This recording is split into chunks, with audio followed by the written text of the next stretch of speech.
Hello everyone, எல்லாருக்கும் வணக்கம் and welcome to my YouTube channel world of JP.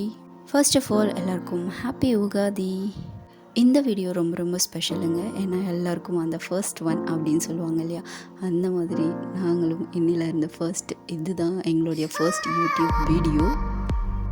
நாங்களும் ரொம்ப நாளாக யூடியூப் ஸ்டார்ட் பண்ணோம் அப்படின்னு சொல்லிட்டு ஃபைனலி இதுதான் எங்களுடைய ஃபர்ஸ்ட் வீடியோ. உங்களுடைய சப்போர்ட்டை கொடுப்பீங்க அப்படின்னு சொல்லிட்டு நம்புகிறோம். அண்ட் இன்றைக்கி உகாதின்றதுனால வாங்க என்னென்னலாம் ஸ்பெஷல் அப்படின்னு சொல்லிட்டு பார்க்கலாம்.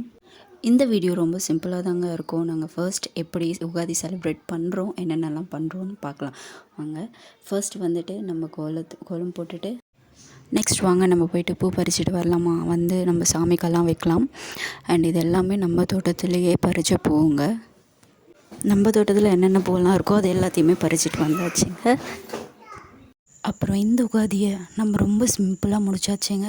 இட்லி, வடை, பாயாசம், சாப்பாடு, சாம்பார் அண்ட் ரொம்பவே ஸ்பெஷலான உகாதி பச்சடி. உகாதின்னா உகாதி பச்சடி இல்லாமல் எப்படிங்க? உகாதி பச்சடியோட டேஸ்ட் பார்த்திங்கன்னா அவ்வளோ சூப்பராக இருக்குங்க. மெயின் டிஷ்ஷே உகாதி அப்போது உகாதி பச்சடி தாங்க. உகாதி பச்சடின்னா ஏன் அவ்வளோ ஸ்பெஷல்னு கேட்குறீங்களா? ஏன்னா நம்ம வந்து ஏதாச்சும் ஒரு டிஷ்ஷு சாப்பிட்டோன்னா அதில் ஒன்று இனிப்பாக இருக்கும், இல்லை காரமாக இருக்கும், இல்லை புளிப்பாக இருக்கும், அந்த மாதிரி இருக்கும். பட் ஆனால் உகாதி பச்சடி தாங்க எல்லாமே அறுசுவையும் ஒன்றா சேர்ந்து இருக்கிறது உகாதி பச்சடியில் இருக்கும். அதில் என்னென்ன உப்பு, புளிப்பு, காரம் அண்ட் துவர்ப்பு, கார்ப்பு எல்லாமே இருக்குங்க. இந்த பச்சடி எதை டினோட் பண்ணுதுன்னா நம்ம லைஃப்பை தாங்க டினோட் பண்ணுது. நம்ம லைஃப்பை எடுத்துட்டோன்னா எப்படி மிக்சட் ஆஃப் எமோஷன்ஸ் இருக்குமோ, ஹாப்பினஸ், சேட்னஸ் அண்ட் எப்பயுமே நம்ம சந்தோஷமாகவும் இருக்க மாட்டோம், எப்பயுமே நம்ம சேடாகவும் இருக்க மாட்டோம். அப்ஸ் அண்ட் டவுன்ஸ் இருந்துகிட்டே இருக்கும் நம்ம லைஃப்பில். ஸோ அதை எல்லாத்தையுமே எப்படி ஓவர் கம் பண்ணிட்டு வரோம், அதெல்லாம் தானேங்க நம்ம லைஃப். அந்த மாதிரி தான் இந்த பச்சடியில் வந்துட்டு mixed of varieties of taste இருக்கும். நம்ம சாமிக்கு எல்லாமே படைச்சி முடிச்சாச்சுங்க. நம்ம அந்த லாஸ்ட் அண்ட் ஃபைனல் டச் அந்த பச்சடி எப்படி பண்ணுறதுன்னு பார்க்கலாங்களா? அதுக்கு என்னென்ன தேவைன்னா உப்பு, மிளகு அண்ட் வேப்பம்பூ, புளிப்பு, மாங்காய், இது கூட வெல்லமும் சேர்த்துக்கணும். நான் இதில் சேர்க்கறதுக்கு மறந்துட்டேன்.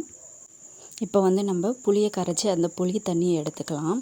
இந்த புளி தண்ணியில் வேப்பம்பூ, காய வச்ச வேப்பம்பூ எடுத்துக்கிட்டேன் நான். எனக்கு பச்சை வேப்பம்பூ கிடைக்கல, அதனால நான் காய வச்சது எடுத்துக்கிட்டேன். அதுக்கடுத்து 2 ஸ்பூன் வெல்லம் சேர்த்துக்கணும். வெல்லம் சேர்த்துக்கிட்டதுக்கப்புறமா நம்ம சேர்த்துக்க போகிறது உப்பு. 1/4 ஸ்பூன் இருந்தால் போதும். 1/4 ஸ்பூன் உப்பு சேர்த்துக்கலாம். அண்ட் நெக்ஸ்ட்டு வந்து காரத்துக்காக மிளகு சேர்த்துக்க போகிறோம். மிளகு வந்து நம்ம பவுடர் ஃபார்மில் சேர்த்துக்கணும். பவுட்ரு பண்ணிவிட்டு பவுடர் ஃபார்மில் ஒரு 1/4 ஸ்பூன் வந்து மிளகு சேர்த்துக்கலாம். அண்ட் மிளகு சேர்த்துக்கிட்டதுக்கப்புறமா லாஸ்ட் அண்ட் ஃபைனலாக நம்ம சேர்த்துக்க போகிறது மாங்காய் வந்துட்டு சின்ன சின்ன பீசஸாக கட் பண்ணி இது கூட சேர்த்துக்கலாம். அண்ட் அவ்வளோதாங்க, நம்மளுடைய பச்சடி ரெடி. அண்ட் இதை நல்லா மிக்ஸ் பண்ணிவிட்டு ஒரு 5 மினிட்ஸ் நம்ம சைடில் வச்சுட்டு அதுக்கு அடுத்தது நம்ம இதை சாப்பிட்டோன்னா அவ்வளோ டேஸ்டியாக இருக்குங்க.